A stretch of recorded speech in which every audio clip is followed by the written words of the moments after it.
I've got two main concerns about the Places Survey and about CAA.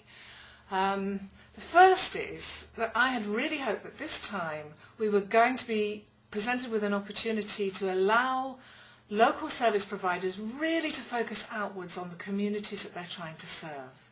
And I think that if they're going to really do that, then they've got to focus on what they do for those communities, which is give services.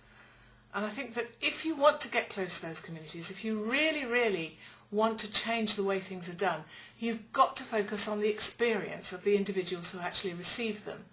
And I would suggest that what this new survey is going to do is encourage local authorities to think an awful lot about the perspectives, the opinions, the perceptions of the majority,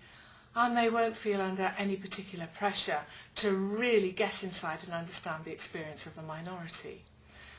And for services which require a close relationship with the individual, like care for the elderly,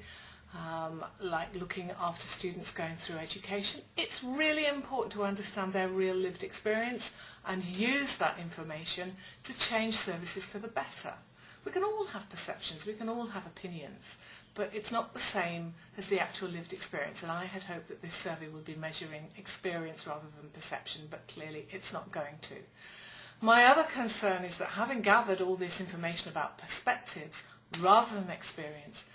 then becomes a central plank of the performance management system, which means that local authorities will be given incentives to work on perceptions rather than work on experience, because they will need to continue feeding the central government machine.